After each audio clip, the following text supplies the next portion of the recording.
اب ایک اور آیت مبارکہ، اللہ اکبر، کیا امیزنگ واقعہ ہے یہ ہے، اس کو کہتے ہیں آیت مباہلہ۔ اس کا بیک گراؤنڈ یہ ہے کہ نبی پاک علیہ الصلوۃ والسلام تبلیغ اسلام کے لیے ڈفرنٹ کنٹریز اور علاقوں میں صحابہ کرام علیہ رضوان کو بھیجا کرتے تھے، اور ان میں سے کچھ تو ان مبلغین کے سامنے ہی دعوت اسلام قبول کر کے مسلمان ہو جاتے تھے، جبکہ کچھ لوگ اس بات کی خواہش کرتے تھے کہ ہم خود براہ راست بارگاہ نبوت میں حاضر ہو کر آپ علیہ الصلوۃ والسلام کے بارگاہ میں آ کر دین اسلام کے بارے میں کچھ معلومات لیں گے، کچھ سوالات ہیں، کچھ کنفیوژنز ہیں جن کو دور کریں گے۔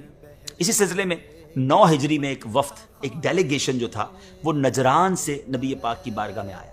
یہ نجران کے عیسائیوں کا ایک ڈیلیگیشن تھا، اس میں 60 لوگ تھے، 60 سوار تھے، اور 24 افراد تو ان میں وہ تھے جو سردار تھے، وہاں کے عزت دار لوگ تھے، اور ان میں 3 ان سب کے لیڈرز تھے، یعنی ان کے ہاتھوں میں نجران کے نصارہ کا مذہبی اور قومی سارا نظام تھا۔ وہ بڑا ہائیلی وی آئی پی ڈیلیگیشن تھا، اور اس میں 3 لوگ تو وہ تھے جن کے ہاتھ میں سارا نظام تھا۔ ان میں ایک عاقب جس کا نام عبد المسیح تھا، دوسرا ایہم، اور تیسرا شخص ابو حارثہ بن القمہ تھا۔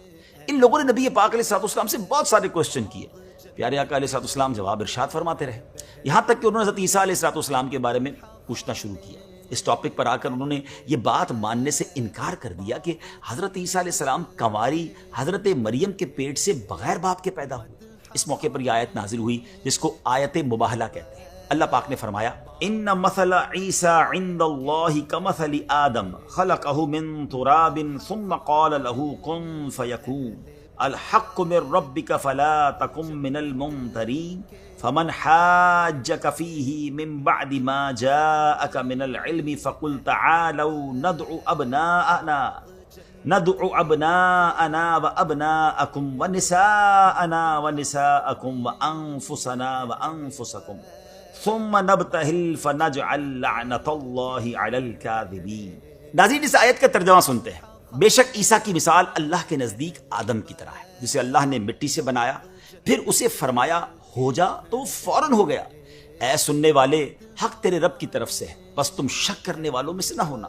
پھر آگے فرمایا، پھر اے حبیب تمہارے پاس علم آ جانے کے بعد جو تم سے عیسیٰ کے بارے میں جھگڑا کریں تو تم ان سے فرما دو، آؤ ہم اپنے بیٹوں کو اور تمہارے بیٹوں کو، اور اپنی عورتوں کو اور تمہاری عورتوں کو، اور اپنی جانوں کو اور تمہاری جانوں کو مقابلے میں بلا لیتے ہیں، پھر مباہلہ کرتے ہیں اور جھوٹوں پر اللہ کی لعنت ڈالتے ہیں۔ یہاں مباہلے کا ذکر ہو رہا ہے، اس کا مطلب ذرا سمجھ لیجیے۔ یہ امیزنگ یوں سمجھے کہ ایک ایونٹ تھا۔ مباہلے کا آسان سا مفہوم یہ ہے کہ 2 مد مقابل آپس میں یوں دعا کریں کہ اگر تم حق پر ہو اور میں باطل پر ہوں تو اللہ تعالیٰ مجھے ہلاک کر دے، اور اگر میں حق پر اور تم باطل ہو تو اللہ تعالیٰ تجھے ہلاک کرے۔ پھر یہی بات دوسرا فریق بھی کہے۔